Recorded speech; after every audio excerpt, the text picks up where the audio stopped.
수요예배 나오신 분들 축복합니다. 우리 주변에 계신 분들하고 좀 축복의 인사를 나누실까요? 주일이후 한 3일 동안 평안하셨습니까? 인사하도록 하겠습니다.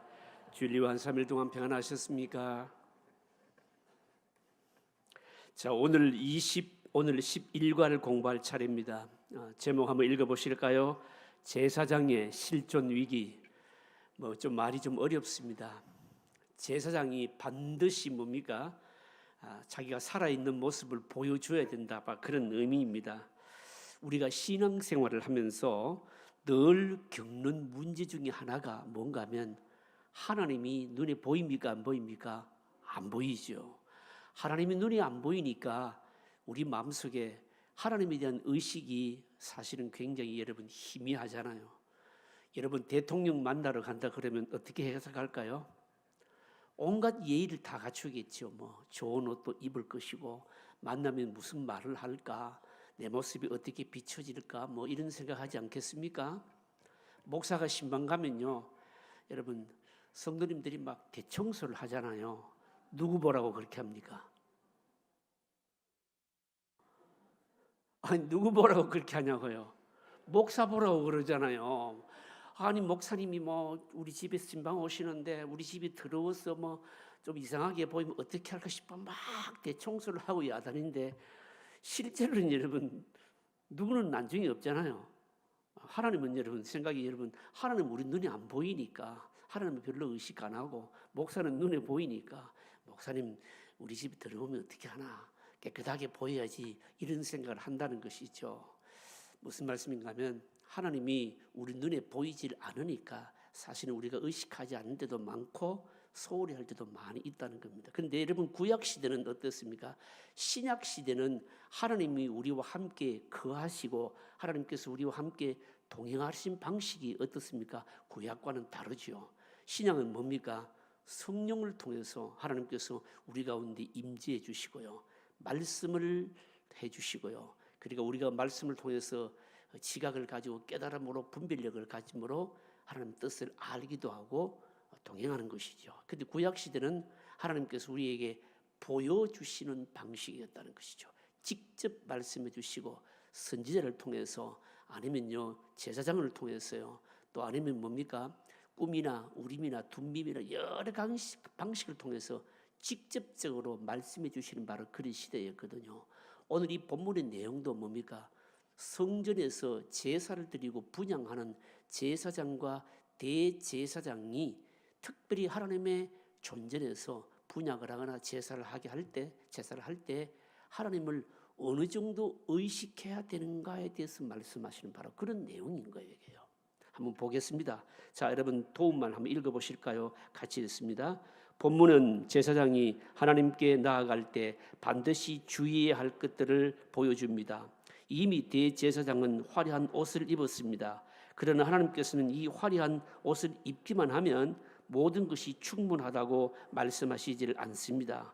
하나님께서는 몇 가지 사소한 부분에 어떤 것을 추가함으로 제사장이 하나님 앞에서 어떤 자세로 임해야 하는지 다시 한번 강조하십니다. 우리가 신앙생활 하는 데 있어서 모든 것을 지배하는 가장 중요한 사상 가운데 하나는 우리가 하나님 앞에 있다라는 신전의식입니다. 이것을 잊어버리면 이스라엘 백성들은 다른 이방인들과 다를 것이 아무것도 없습니다. 특히 하나님께서는 대제사장이 하나님 앞에서 분향할 때 그가 철저히 하나님 앞에 있다라는 이 신전의식에 사로잡혀 있기를 원하셨습니다. 대제사장이 성소나 지성소에 분향하는 것은 사람들 위하여 거기에 서 있는 것이 아니라 하나님 앞에 있는 것이며, 그가 이 사실을 잊을 때에 죽을 수밖에 없다는 사실을 분명히 하셨습니다. 그래서 이미 대제사장이 특이한 옷을 입었음에도 인간이라는 존재는 언제 또 허망한 생각에 사로잡힐지 모르기 때문에 하나님께서는 아주 작은 것들을 통하여 그들이 하나님 앞에 서 있다는 사실을 대제사장들과 백성들 모두가 의식하도록 하셨습니다. 하나님 앞에 분향이나 제사를 하러 나가는 제사장이나 대제사장이 늘 하나님 존전, 하나님 앞이라고 하는 것을 잊지 않도록 하기 위한 하나님의 조치입니다. 자, 1번 문제 한번 읽어보실까요? 1번 같이 읽습니다. 에봇 가장자리에 돌아가면서 달아놓은 것이 무엇입니까? 자, 우리가 에봇에 대해서는 이미 다 공부를 다 했지 않습니까? 다 살펴보았죠. 자, 에봇 가장자리, 그러니까 한 가운데 돌아가면서 달아놓은 것이 있는데 뭐냐? 이 질문입니다. 자, 33절, 34절 같이 읽어보실까요? 같이 읽습니다. 그 옷 가장자리로 돌아가면서 청색, 자색, 홍색 실로 석류를 쑤놓고 금방울을 간격을 두어 달되 그 옷 가장자리로 돌아가며 금 한 방울 한 석류 한 금방울 한 석류가 있게 하라. 자, 에봇을 여러분 이미 우리가 이 말씀을 묵상했습니다. 에봇은요, 그 대제사장이 입는 그 조끼 같은 거라고 말씀드렸잖아요. 그 조끼 밑에 받쳐 입는 게 뭡니까? 푸른 청색에 오늘 31절에 보시면 너는 에봇 받침 겉옷을 전부 청색으로 하되. 자, 여러분 한번 저 사진 한번 보여주실까요? 그림요. 에봇 여러분 보십시오. 저희 대제사장 입은 에봇이잖아요. 그 에봇에 뭡니까? 판결 흉패가 있고요. 안에 받쳐 있는 옷이 뭡니까? 위아래로 연결된 청색 뭡니까? 이게 청색 뭐 치마 같은 것이라 할 수도 있고 위아래로 붙은 겁니다. 그런데 보시면요, 가장자리에 뭐가 있는가면 이 둘렀는데 뭘 두르고 있는가면 보시면요, 여기 보시면 글이 나와 있잖아요. 석류, 그리고 뭡니까? 또 보시면 자, 여러분 우리 33절 읽었잖아요. 그 청색, 자색, 홍색 실로 수놓은 뭡니까? 금방울을 간격을 두고 달되 그 옷 가장자리로 돌아가면서 한 금방울 한 석류, 한 금방울 한 석류가 있게 하라. 자, 여러분 그림을 한번 보여주십시오. 자, 그림을 한번 보시면 자, 요겁니다, 여러분요. 요겁니다. 보시면 어떻습니까? 하나는 방울, 금방울 하나 뭐죠? 옆에 또 뭡니까? 석류. 금방울 하나, 석류. 금방울 하나, 석류. 이렇게 달게 했다는 겁니다. 이렇게 달게 했다는 겁니다. 이 문제가 지금 뭔가면 이게 그러니까 가장자리에 놓으면 달아놓은 것이 무엇인가? 일단 여러분 이 1번 문제는요, 석류를 저렇게 달게 달아놓은 게 저게 뭔 뜻이겠느냐? 석류와 사실은 두 가지인데 하나는 석류, 하나는 뭡니까? 금방울이에요. 그래서 이 1번 문제의 답은 뭔가면 우리가 이 석류에 대해서 왜 달아놓았겠느냐? 이 질문입니다. 여러분 석류는 왜 달아놓았을까요? 석류가 뭘 상징할까요? 이런 거는 우리가 여러분 잘 이해하기가 힘들어요. 석류가 도대체 상징하는 것이 뭔지 그 의미를 찾으려고 하면요, 우리는 잘 몰라요. 왜냐하면 석류는 우리 문화하고는 여러분 거리가 멀거든요. 가끔 성지순례 갔게 되면요, 이 중동 지방에 가면 날씨가 덥잖아요. 더운데 근데 여러분 그때 말입니다, 석류즙을 짜가지고 말입니다 팔거든요. 그거 한 잔 마시고 나면요 굉장히 시원하고요, 정신이 바짝 들어요. 근데 이 대제사장의 에봇에 무엇 때문에 석류를 달게 해놓았겠느냐? 이걸 우리가 알려 그러면 사실은 이런 부분들은요, 유대인들이 이 부분에 해석을 어떻게 하느냐라고 하는 것이 중요해요. 요즘은 우리 신학이요 너무너무 많이 발전이 돼가지고 유대인들과 그리고 또 우리 개신교 또 성경학자들이 같이 힘을 합쳐서 이런 부분을 주석한 여러분 주석이 있어요. 앵커 바이블이라고 하는 것이 있는데 66권 전체를 이미 다 해석을 다 해놓았어요. 그래서 이런 부분들은 보려 그러면 해석을 하려 그러면 이 앵커 바이블이라는 것을 보게 되면 유대인들이 이걸 뭘로 해석하고 있는가 다 말해주고 있는데 상당히 우리에게 도움이 돼요. 이 왜 대제사장이 옷에 석류를 달아놓았느냐? 근데 이 석류를 보게 되면 여러분 석류 여러분 우리가 가을에 보면 어때요? 가을이 겉모습은 어때요? 별로 볼품이 별로 없잖아요. 근데 석류 안을 까보면 어때요? 안을 까보면 여러분 굉장히 아름답잖아요. 아름답고요, 막 아름다운 막 구슬 같은 게 꽉 이렇게 박혀 있잖아요, 그죠? 박혀 있는데, 근데 이게 도대체 뭘 상징하느냐라고 하는 것입니다. 뭘 상징하는가면 겉으로 보면 볼품 없는 과일이지만 그 안에 붉은 빛이 나는 굉장히 맛있는 바로 것이 들어 있는데, 그런데 이 씨는요 마치 가만히 석류를 가만히 쪼개서 보면요, 씨를 가만히 보면 마치 보석 같아요. 이게요 보석 같은데, 그런데 유대인들이 이건 해석하기를요 뭐라고 해석하는가 하면 이 석류 안하고 그리고 뭡니까 율법하고 가지는 의미가 너무 비슷하다라고 해석하는 거예요. 여러분, 율법은 어때요? 율법은 어떻게 보면 겉으로 보게 되면 해라, 행하지 하지 말라, 뭐 그렇고, 또 시대가 바뀌면서 어떤 율법은 뭡니까? 시간이 지나고 나면 우리의 지금 삶과 뭐 좀 무의미하지 않겠느냐 이렇게 들리기도 하지만, 그러나 그 안을 원래 이 율법이 의미하고 있는 그 말씀의 그 내면에 깊이 들어가게 되면 뭘 우리가 알 수 있습니까? 하나님을 볼 수 있는 것이죠.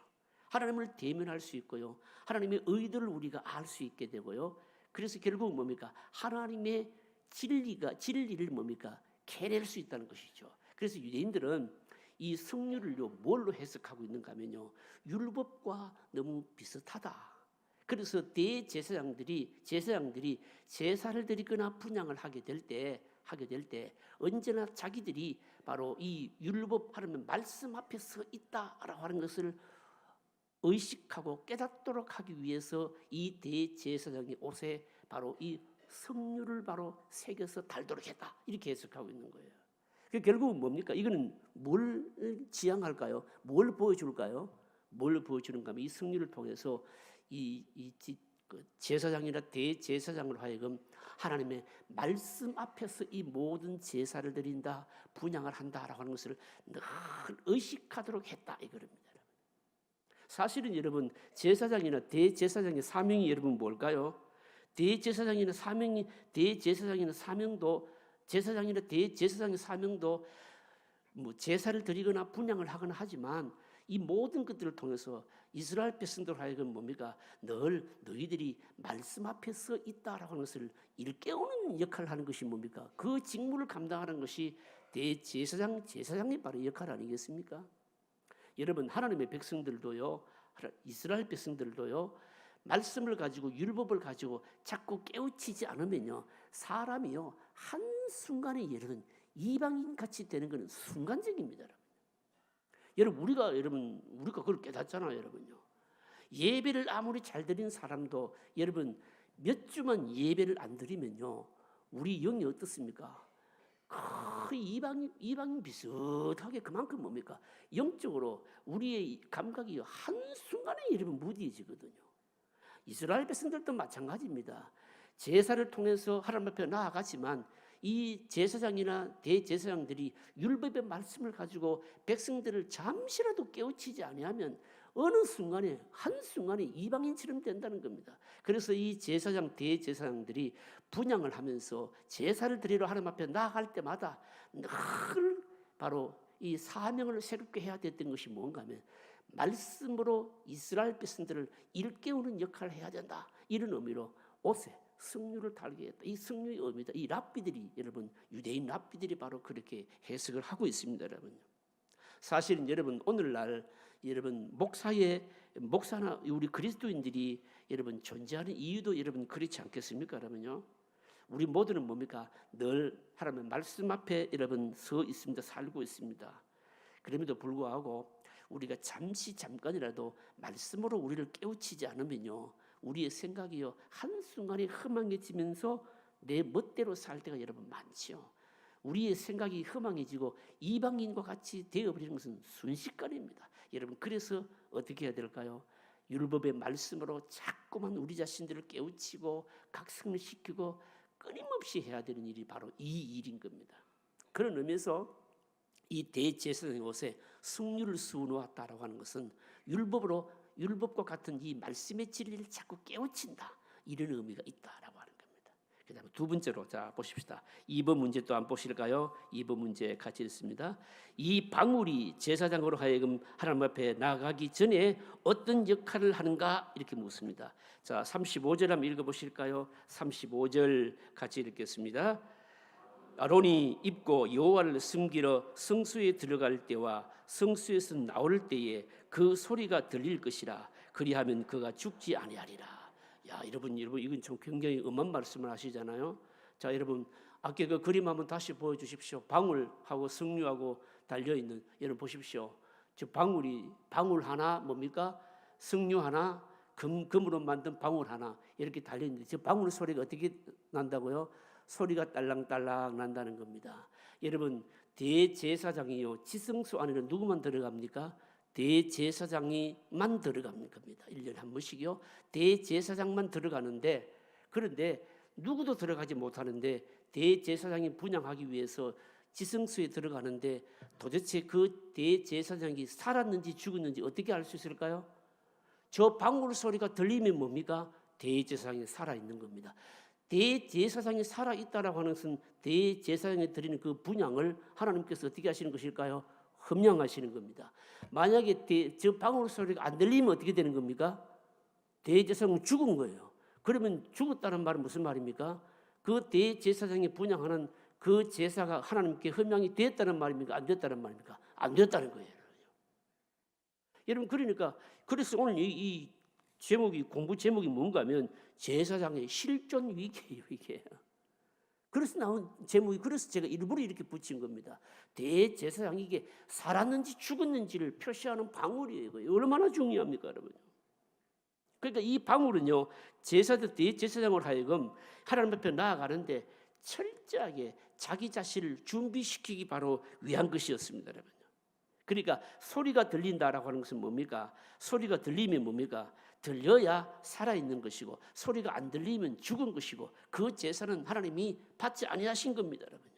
그래서 여러분, 이 방울 소리라고 하는 것은 제사장이 살아있다, 이 제사가 하나님께 흠양이 되었다, 만약에 그 대제사장이 하나님 앞에서 합당하지 못하면 뭡니까? 죽는 거지요. 그렇다면 뭡니까? 그 제사는 연락되지 않는 겁니다. 그 분향은 연락되지 않는 걸 의미하는 겁니다. 그리고 또 보십시오. 이 방울은요, 어떤 의미가 있는가 하면 하나님 앞에 나아가기 전에 모든 것이 완전히 준비되었다라고 하는 것을 다시 한 번 더 돌아보게 하는 방울인 겁니다. 여러분, 이게 무슨 의미일까요, 여러분요? 여러분, 대제사장이나 제사장도 여러분 뭡니까? 사람이거든요, 여러분요. 여러분, 히브리서에 보시면요, 그렇게 말씀하잖아요. 우리의 영원한 대제사장이신 예수 그리스도와 그리고 구약의 인간 대제사장을 여러분 비교하면서 명쾌하게 얘기하잖아요.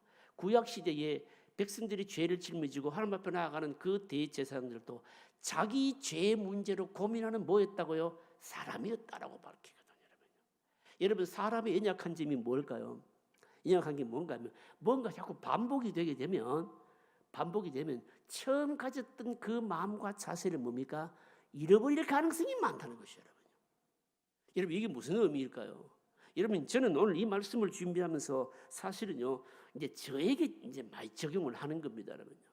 여러분, 구약 시대 대제사장도 여러분 그러지 않았겠습니까? 처음에는 뭐 대제사장으로서 제사를 드릴 때 얼마나 긴장하고 준비하고 그렇게 하겠습니까? 그러나 제사가 거듭될수록 여러분 어떻습니까? 대충 하는 습관이 여러분 생길 수도 있는 겁니다. 뭐 향유를 빼놓을 수도 있을 것이고요, 관을 쓰지 않고도 뭡니까 지성소에 들어갈 수 있을 것이고요. 어떻게 보면 하나님 앞에서 뭡니까 뭐 이렇게 반복되는 뭐 매너리즘에 빠지면서 그러면서 뭡니까 준비해야 될 것을 철저히 하지 아니하는 이런 모습을 가질 수가 있다는 것이죠. 만약에 그랬을 경우에 어떻습니까? 방울이, 그러니까 지성소에 들어갈 때 딸랑딸랑 방울이 자꾸 울리면 뭡니까? 그걸 통해서 경각심을 여러분 갖게 되는 거예요. 갖게 되는 겁니다.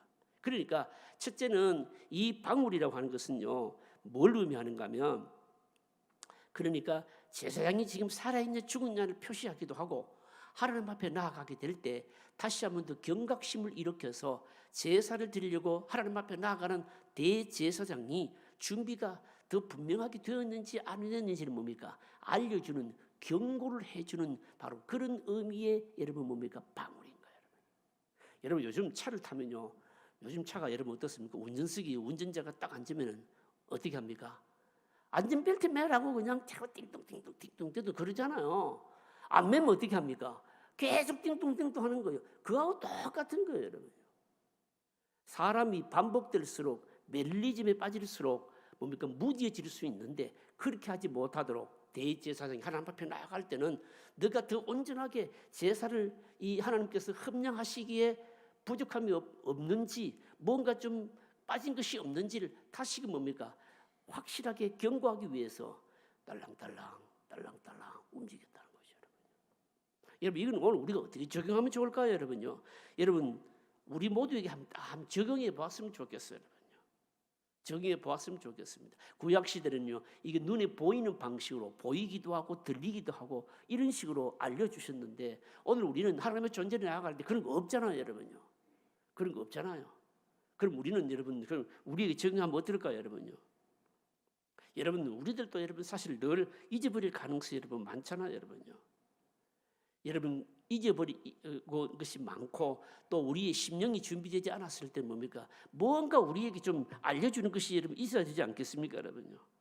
예를 들어서 여러분 이런 거 아니겠습니까? 막 설교자가 막 설교가 많다고 해서 그냥 예배 시간이 다 되었는데 막 성경을 뒤적뒤적하면서 여러분 그러면 설교자가 되겠습니까, 여러분요? 그거는 여러분 방울을 그냥 잃어버린 설교자 얘기예요. 그럴 수 없잖아요, 여러분요. 예를 들어 여러분 우리가 기도할 때 여러분 마찬가지 아닙니까, 여러분요? 여러분 솔직히 말해서 저에게도 적용합니다만 여러분 기도할 때 여러분 힘든 게 뭔가요, 여러분요? 뭐가 힘든가, 여러분요? 여러분 기도할 때요 사실 힘든 게 뭔가면 기도에 여러분 집중하는 것이 여러분 쉽지 않아요, 여러분요. 내가 뭘 가지고 기도해야 되겠다고 생각하지만 막상 기도하려고 딱 앉으면 뭡니까? 온갖 미운 사람 생각도 나고 막 잡생각도 나고 그냥 막 집중이 안 되는 거예요, 이게요. 여러분 그래서 막 여러분들이야 뭐 잘 모르겠지만 저는 뭐 새벽기도 나오면 강단에 나가서 그냥 뭐 조금 기도할 때 자꾸 이제 소리를 내서 기도하는 이유가 뭔가면 사실은 집중하기 위해서 여러분 그래야 하는 거예요. 소리를 내어서 약간 소리를 내어서 기도를 안 하면 어떻게 됩니까? 금방 잡념에 딱 사로잡혀가지고 뭘 기도해야 될지 그냥 잡념에 사로잡혀가지고 그냥 완전히 3000% 빠져버리는 거예요. 그렇게 하지 않기 위해서 여러분 그렇게 하는 거예요, 여러분요. 근데 회중들은 어떻습니까? 회중석에 앉아서 기도를 하시면은 옆에 이제 다른 성도님들도 앉아 있고 이래서 기도하면 내 기도 소리가 딱 들리고 이러면 별로 여러분 은혜스럽지 못할 일들이 있기 때문에 또 기도가 방해되기도 되기 때문에 가능한 뭡니까? 우리가 조용조용하게 기도하지만 어쨌든 여러분 기도하는데도 중요한 것은 이 집중하는 것이 여러분 중요하거든요, 여러분. 집중이 그만큼 우리가 안 된다는 거죠, 여러분. 여러분 기도하는 것뿐이겠습니까, 여러분요? 여러분 성도님들이 예배드리러 나올 때도 여러분 뭐가 중요할까요? 예배드리러 나올 때도 여러분 마음의 준비가 여러분 얼마나 중요한지 모릅니다, 여러분요. 왜 그럴까요? 예배를 통해서 찬송을 부르는데 찬송을 통해서 나에게 감동이 돼 가지고 말입니다.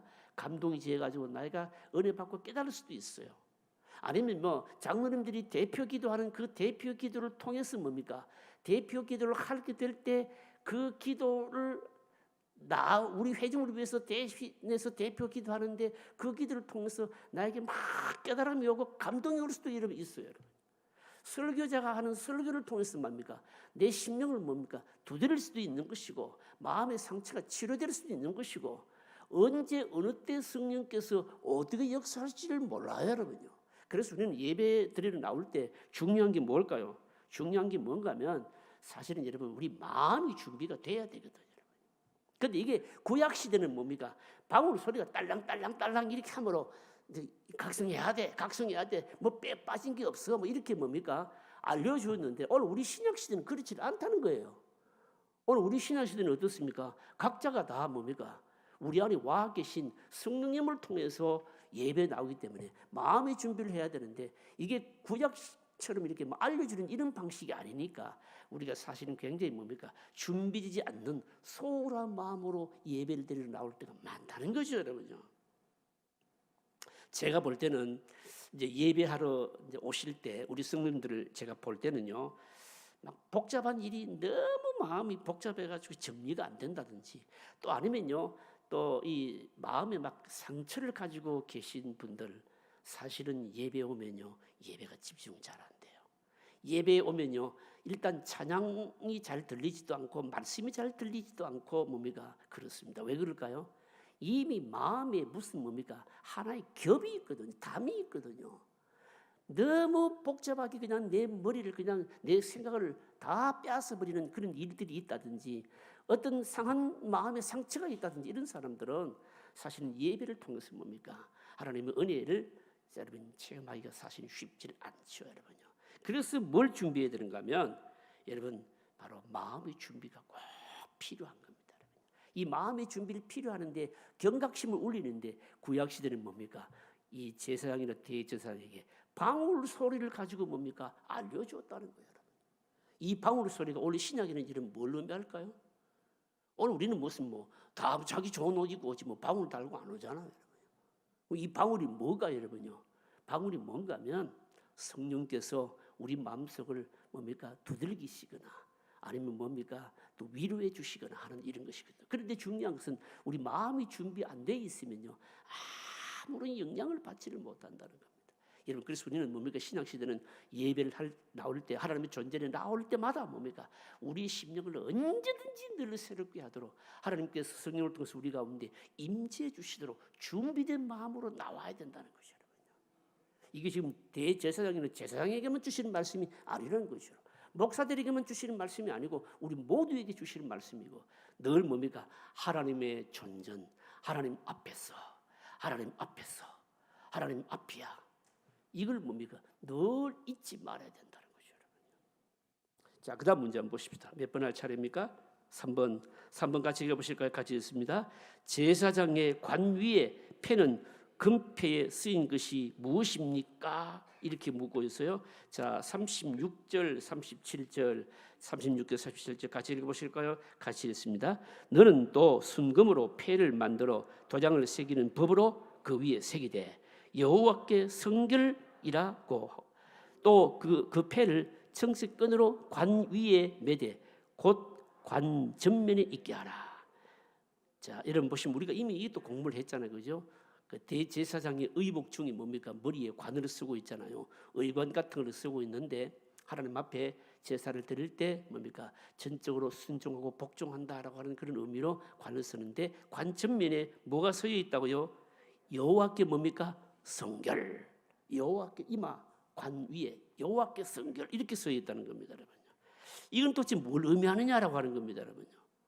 이는 여러분 뭘 의미할까요? 여러분, 이건 뭘 의미하는가 하면 제사장의 정신 상태가 어떠해야 되는가 하는 것을 여러분 보여주는 겁니다, 여러분. 하나님의 존재에 서 있는 제사장은요, 그 정신이 하나님 앞에서 깨끗해야 된다. 여호와께 성결. 깨끗해야 된다는 말은 무슨 말입니까? 하나님 앞에서 어떤 잡념에 사로잡혀 있거나 근심, 걱정에 빠져 있거나 아니면요 멍한 상태가 되어 있거나 그런 정신 상태로는요 하나님 존재에서 하나님은 예배를, 그러니까 그 분향을 받지 아니하신다라고 하는 겁니다.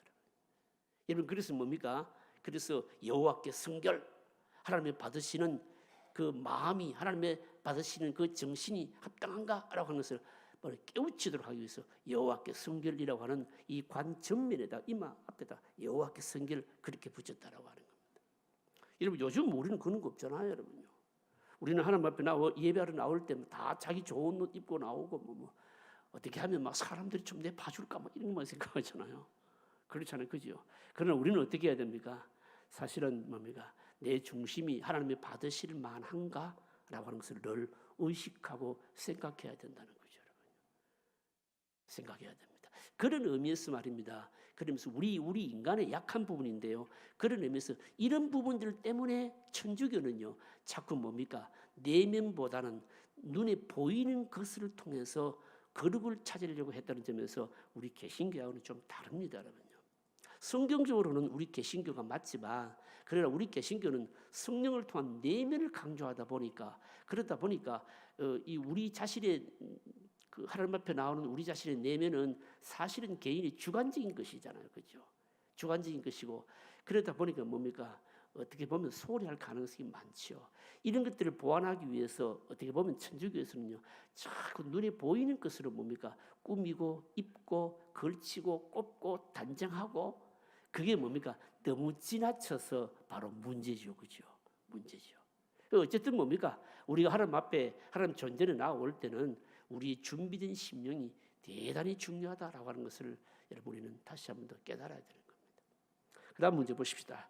자, 보시면요 4번 문제입니다. 4번 문제 같이 읽어보실까요? 이마에 패를 붙이는 것은 제사장의 정신 상태가 어떠해야 하는지를 나타냅니다. 하나님의 존전에 서 있는 제사장은 그 정신이 하나님 앞에서 깨끗해야 합니다. 그 앞에서 어떤 잡념에 사로잡혀 있거나 근심 걱정에 빠져 있거나 어제 마신 술이 아직 덜 깨어서 멍한 것과 같은 그런 상태에 있어서는 안 됩니다. 이 폐와 성물의 관계가 무엇입니까? 중요한 건 이거예요. 이게요. 자, 여러분 보십시다. 38절입니다. 38절 한번 읽어보실까요? 38절 같이 읽겠습니다. 이 폐를 아론의 이마에 두어 그가 이스라엘 자손이 거룩하게 드리는 성물과 관련된 죄책을 담당하게 하라. 그 폐가 아론의 이마에 늘 있으므로 그 성물을 여호와께서 받으시게 되리라. 이게 무슨 말씀인가 하면, 그러니까 제사장 이마에 여호와께 성결이라는 폐가 있었는데, 그래 폐가 있었는데 제사장의 그 여호와께 성결이라고 하는 이 그 폐와 같이 제사장이 하나님 보시기에 합당한 마음이 아니면은 뭐가 연락되지 않는다고요? 아무리 좋은 성물을 바친다 할지라도 여호와께서 뭡니까? 받지 않으신다는 거예요. 이게 여러분 이렇게 여러분 중요한 겁니다, 여러분요. 중요한 겁니다. 그러니까 뭡니까? 이 폐가 있어야 하나님은 성물을 받으시겠다는 겁니다. 달리 말하자면 여호와께 성결, 제사장의 그 심령의 중심 상태가 여호와께서 받으실 만한 것이 되어야만이 그가 드리는 성물을 다 받으시겠다라고 하는 겁니다. 여러분 이건 또 오늘 우리에게 어떻게 적용될 수 있을까요, 여러분요? 어떻게 적용될 수 있을까요, 여러분요? 사실 여러분 우리가 하나님 존재에 나올 때마다 이런 어려움이 늘 이런 거죠, 여러분요. 우리가 여러분 하나님 앞에 나올 때마다 늘 우리 정신이 늘 깨끗하고 맑지는 않잖아요, 여러분요. 말씀드린 대로 여러분 기도하려 그러면요 온갖 잡념이 다 일어나서 기도가 여러분 막히고 안 되는 그런 때도 여러분 있잖아요, 여러분요. 제가요 들은 얘기인데 그 성도님은 참 솔직한 성도님이에요. 솔직한 성도님인데 뭐라고 이 얘기를 하는가 하면 그런 얘기를 하더라고요. 평소에 그냥 사소한 것으로 막 그 성도가 다 미워 있는 좀 미운 사람이 있는데 주일날 예배드리러 갔는데 하필이면 그 사람이 내 앞에 앉아가 뒤통수가 보이길래 막 예배 망쳤다 이런 사람이 있더라고요.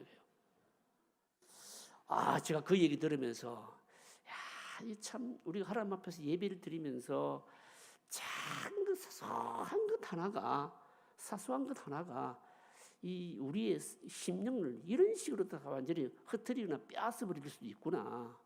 심지어는요 그런 경우도 제가 들은 적이 있어요. 자기가 미워하는 어떤 여성도가요 그날따라 막 억수로 눈에 띄는 옷을 입고 왔는데 막 그게만 너무 보기 싫어가지고 그냥 예배를 망쳤다고 난 못 들었다 그렇게 얘기하는 사람도 있어요. 이게 뭔 얘기일까요, 여러분요? 뭔 얘기일까요? 우리가 하나님의 존재에 예배하러 나오면서도 우리의 중심이 오직 하나님만을 향한다는 것이 쉽다, 어렵다? 어렵다는 거예요. 우리의 마음을 빼앗는 게 뭡니까? 사실은 너무 많다는 거예요. 사실 여러분 요즘 현대교회 교인들의 여러분 큰 문제 중에 문제라기보다는 오늘날 우리 현대교회가 겪고 있는 일종의 고통이라고 표현한 것이 맞을 겁니다. 뭔가 하면요 우리 교인들이 오늘 이 도시교회 교인들이요 살아가는 삶이요 너무 다원화돼가지고 복잡해가지고 사는 게 너무너무 복잡합니다. 생각들이 너무너무 복잡하고요 우리의 마음을 빼앗는 게 너무너무 많다는 거죠. 그리고요 감정들이 너무너무 건강하지를 못하다는 거죠, 여러분요. 그래서 예배 드리러 나올 때 너무너무 복잡한 일이 많고 마음의 상처가 너무너무 많고 그리고 하나님께만 온전히 집중할 수 있는 이런 마음을 빼앗길 것들이 너무너무 많다는 거죠. 여러분들이 한번 적용 한번 해보세요, 여러분. 사실인가 아닌가? 예배하러 나올 때 내 마음이 어떤가 여러분 한번 보세요. 오늘 예배를 드리면서 찬양을 통해서 기쁨도 느끼고 말씀을 통해서 은혜도 받아야지. 기도를 통해서 뭡니까? 내가 우리 아픔이나 우리 겪고 있는 무거운 짐들을 그 대표 기도하는 자들이 기도를 통해서 공감하면서 뭡니까? 같이 아멘하면서 여러분 그러면서 하나님께서 나에게 찾아오시는 하나님을 만나야지. 이런 마음들이 얼마나 있느냐 한번 여러분 생각해 보십시오. 그렇지 않고요, 교회 와서도 말입니다. 얼마나 쓸데없는데 집중하고 얼마나 쓸데없는데 돌아다니고요, 얼마나 쓸데없는 말도 하고요, 하나님 만나는 거는 둘째치고 너무 불필요한 곳에 마음이 다 빼앗겨버리고. 여러분 오늘 우리 지금 하나님 존재로서 모습이 그와 같은 모습 아니냐 이 말입니다. 지금 그런 마음으로 드리는 그것은 뭡니까? 하나님께서 안 받으신다는 겁니다. 제사장이 대제사장이 여호와께 성결이라고 딱 이마에 붙이고 그 대제사장의 심령이 하나님께 받으실 만한 것이 되어야 그가 드리는 성물도 함께 받으시겠다. 여러분 얼마나 중요합니까? 요즘으로 신약으로 말하자면 우리의 마음 중심이 하나님께서 받으실 만한 것이 안 되면은 하나님 임재는 있을 수가 없고, 그리고 뭡니까? 그리고 하나님께서 우리에게 찾아오시지도 않는다는 것 같은 말씀인 거죠, 여러분. 여러분 이 대제사장이요 자기 이마에 물론 이 패를 붙였다고 해서 여러분 갑자기 그냥 뭐 그러신다 여러분 그런 건 아니겠죠. 오늘 우리가 하나님 앞에서 우리가 생각을 순결하게 하기 위해서 참 필요한 것이 뭔가 이것 좀 우리가 좀 생각해 봐야 됩니다. 예배를 드리러 나올 때마다 하나님 존재를 나올 때마다 하나님의 존재이야, 하나님을 만나는 시간이야 라고 하는 것을 잊지 않고 하나님께서 찾아오셔서 임재를 체험할 수 있는 우리 마음의 준비를 어떻게 하면 좋겠느냐라고 하는 겁니다. 어떻게 하면 좋을까요? 내 생각을 빼앗고 우리를 더럽게 하게, 우리의 심령을 마음을 더럽히게 하는 이 근원을요 자꾸 찾아서 고백하는 것이 여러분 제일 좋은 겁니다. 솔직하게 고백하는 것이 제일 좋은 겁니다. 예를 들어서 예배를 드리러 나올 때 뭔가 세상에 복잡한 것들이 내 머리를 짓눌러서 생각을 다 빼앗고 있다면 그 부분이 뭡니까? 하나님께서 정리해 주시고 하나님께 집중할 수 있도록 마음을 달라고, 나는 여기 마음을 빼앗기고 있습니다라고 해야 될 것이고, 아니면요 사람 관계를 인해서 뭔가 마음이 좀 상처가 있고 편하지 못하고 막 그런 것이 있으면 뭡니까? 그것도 어떻게 해야 됩니까? 하나님께 솔직하게 기도하면서 고백하는 거죠, 여러분요. 고백해야 되는 겁니다, 여러분요. 그리고요 내 마음을 또 혼미케 하는 그런 것들이 근원이 도대체 뭔지를 자꾸 뭡니까? 찾아서 자꾸 고백을 해야 됩니다. 그렇게 하면서 하나님의 도우심을, 성령의 도우심을 구하면서 예배를 드리게 될 때 어떻게 될까요? 하나님께서 나에게 찾아와 주셔서 임재해 주시고요, 다시금 하나님의 은혜가 임하게 되는 것이고요, 그때 뭡니까? 말씀도 은혜가 되고 기도도 은혜가 되고 찬양도 은혜가 되고 뭡니까? 나에게 치료도 일어나게 되고, 그리고 뭡니까? 성령의 능력도 나에게 나타나게 되는 거예요. 그걸 얘기하는 겁니다. 사실은 여러분 대제사장이 이 지성소 안에 들어갈 때 갖추어야 될 이 뭡니까? 의복이나 이런 것들에 대해서 말씀하지만 어떤 면에서 뭡니까? 전부 우리 신약 시대에 하나님의 존재에서 하나님 앞에서 라고 할 때 하나님 앞에서 어떻게 해야 되느냐, 이걸 우리에게 가르쳐 주시는 말씀인 거예요, 여러분. 오늘 우리는 뭡니까? 심령이 준비되어야 된다는 것이죠. 영이 준비되어야 된다는 것이죠. 하나님의 임재를 우리가 뭡니까? 느낄 수 있는 마음의 준비가 되어야 된다. 이걸 우리에게 말씀하고 있는 겁니다. 자, 여러분 보실까요? 그 다음 5번 문제입니다. 자, 5번 문제 같이 읽어보실까요? 같이 읽습니다. 속바지 고의에 대한 가르침이 무엇입니까? 이렇게 묻거든요. 자, 보십시다. 39절부터 42절까지 말씀입니다. 같이 읽어보실까요? 같이 읽습니다. 너는 가는 배실로 반포 속옷을 짜고 가는 배실로 관을 만들고 띠를 수놓아 만들지니라. 너는 아론의 아들들 위하여 속옷을 만들며 그들을 위하여 띠를 만들며 그들을 위하여 관을 만들어 영화롭게 하고 아름답게 하되. 자, 38절 여러분 42절 계속 읽어보실까요? 같이 읽습니다. 너는 그것들로 내 형 아론과 그와 함께한 그의 아들들에게 입히고 그들에게 기름을 부어 위임하고 거룩하게 하여 그들이 제사장 직분을 내게 행하게 할지며 또 그들을 위하여 배로 속바지를 만들어 허리에서부터 두 넓적다리까지 이르게 하여 하체를 가리게 하라. 자, 속바지 고의에 대한 겁니다. 어쨌든 뭡니까?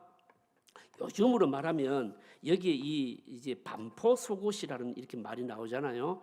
이 반포 속옷이라는 것은, 반포라고 하는 것은, 반이라고 하는 것은 한자로 여러분 뭔 뜻인가면요, 얼룩진 반자예요. 근데 속옷은 속옷인데 투명한 속옷이 아니고 얼룩얼룩한 뭡니까? 속옷이에요, 이게요. 왜 이렇게 했을까? 이걸 이제 한자로 반포 속옷이라고 번역했는데 실제로는 옛날 말은 거의, 그리고 요즘으로 말하면 팬티예요, 그냥요. 팬티인데 넓적다리까지 다 가리는 여성들이 입는 속바지 같은 그런 것이에요, 이게요. 그런 것을 뭡니까? 그러니까 투명한 옷이, 투명한 게 아니고 뭡니까? 얼룩덜룩한 것으로 보여서 속이 비치지 않도록 그것도 뭡니까? 그런 뭡니까? 속옷을 입혀라는 거예요. 도대체 이걸 왜 이렇게 했을까라고 하는 겁니다. 왜 이렇게 했을까요, 여러분요? 여러분 놀라운 것은요, 구약 시대는요 속옷을 입었을까요, 안 입었을까요?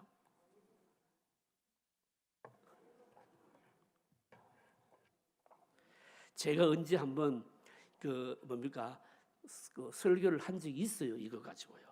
다윗이 말입니다. 다윗 성에 말입니다. 법궤가 옮겨오는 것이면 너무너무 즐거워가지고 막 법궤 앞에서 막 덜렁덜렁 막 춤을 추다가 어떻게 됐습니까? 바지가 내려가 버려가지고 말입니다. 이걸 보고 뭡니까? 미갈이요 뭐였습니까? 왕이 말이야 주책도 없이 말입니다. 그래가지고 뭐 춤을 추고 좋아서 춤을 추려고 바지가 내려가지고 하체가 드러난 거예요.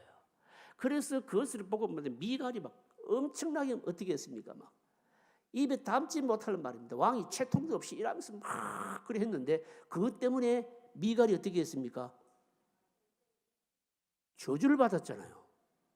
왜 저주를 받았습니까? 다윗이요 하나님과 함께한 기쁨을 표현하는 것인데 그걸 뭡니까? 사람의 생각으로 보고 판단했다는 거죠.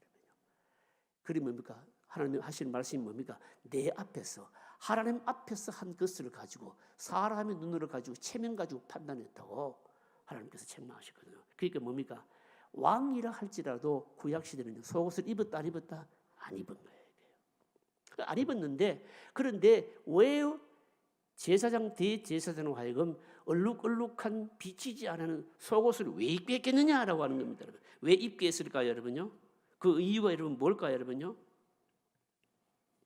여러분 한번 생각해 보세요. 우리가 창세기를 앞부분에서 우리가 창세기 앞부분에 여러분 말씀을 이미 다 상고했잖아요. 당대의 완전한 자 노아도 여러분 큰 실수를 저질렀잖아요. 그 실수가 뭐였습니까? 하체를 드러내는 실수를 드러냈거든요. 여러분 물론 노아는 제사를 하면서 실수를 한 건 아니죠. 일상생활에서 실수를 한 것이죠. 그런데 그것과 관련해 가지고 제가 그때 아주 의미 있는 주석을 여러분 한 적이 있잖아요. 노아의 세 아들 가운데 이 함의 뭡니까? 후손이 함이 어떻게 했습니까? 그걸 보고 말입니다. 아주 좋지 못한 행동을 했잖아요. 함의 후손이 누굽니까? 가나안이거든요. 그래서 그 이후로부터 말입니다. 이스라엘 백성들은 가나안 족속들과 그래서 여러분 이스라엘의 후손들을 쭉 보게 되면요, 이 유독 뭡니까? 가나안은 뭡니까? 음란의 대명사예요, 이게요.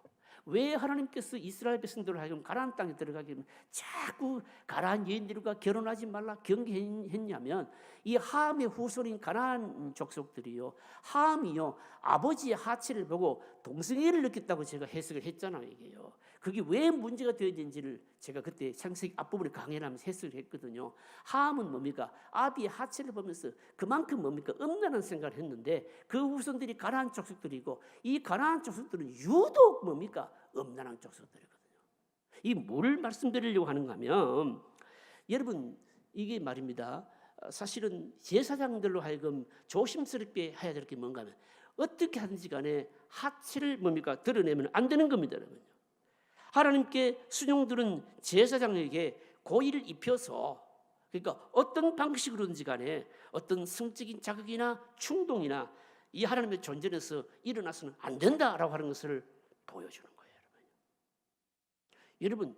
여러분, 설마 뭐 그런 일이 있겠습니까? 뭐 이런 일이 질문할 수도 여러분 있어요, 여러분요. 여러분 그런데 여러분 사사시대 여러분 말기에 엘리 제사장 여러분 보십시오. 엘리 제사장 두 아들이요 성전에서 수종 들은 여인들과 여러분 동침하지 않았습니까, 여러분요? 이런 걸 보게 되면 거룩한 제사를 드리는 곳이라 할지라도 그 뭡니까? 제사를 드리는 현장이라 할지라도 혹시 조금이라도 제사장이나 대제사장으로 하여금 뭡니까? 어떤 좋지 못한 충동들을 일으키게 하는 것을 하나님께서 엄격하게 금지하시기 위해서 이 제사장 대제사장들을 긴 뭡니까? 이 허벅지까지 다 덮는 뭡니까? 덮는 뭡니까? 속옷을 입도록 했다라고 하는 겁니다. 여러분 그러면 이거는 오늘 우리가 어떻게 정리할 수 있을까요, 여러분요? 우리는 우리에게 어떻게 적응할 수 있을까요, 여러분요? 어떻게 적응할 수 하면 좋을까요, 여러분? 여러분 우리들도 마찬가지입니다. 예배를 드리고 제사를 드리러 오는 곳에도 어떻습니까? 다 사람들이 모임이고 하고 우리 사람들은 우리 안에 뭡니까? 다 여러분 죄의 찌꺼기와 죄성들이 다 남아 있어서 어떻게 하든지 뭡니까? 죄의 충동에 노출되거나 자극을 하거나 이런 것들은 뭡니까? 하지 않아야 된다는 것을 우리에게 바로 의미하는 것이죠, 여러분요. 다시 말씀드리자면 신앙적으로 유익함이 없는 좋지 않은 영향을 끼칠 수 있는 것은 뭡니까? 우리가 하나님 앞에 나올 때는 뭡니까? 하지 않는 것이 좋다라고 하는 겁니다. 사실은 여러분 우리가 예배를 드리러 나오면서 여러분 오늘 우리가 어른 세대들하고 기성 세대들하고는요 생각 차이가 여러분 많아요. 많잖아요, 여러분, 그죠? 우리가 경험하잖아요. 우리 교회는 굉장히 경건한 교회예요, 여러분. 우리 교회는 그렇게 별로 없는데 여러분 도시교회 가보면요 요즘 사람들은 여러분 옷 입고 하는 것이 뭡니까? 이게 전부 다 하나의 뭡니까? 패션이라고 생각하거든요. 그래서 예배 드릴 때 어릴 때도 뭡니까? 다 모자 쓰고 나오잖아요. 건강하지 못해서 뭡니까? 머리를 보호하기 위해서 보온을 위해서 모자 쓰시는 분들도 물론 있고요. 근데 예전에는요 막 모자 쓰고 나오면 이러면 뭐 장로님들이 막 예배를 드리는데 모자 쓰고 왔다고 가서 막 모자를 막 벗기버리기도 하고요.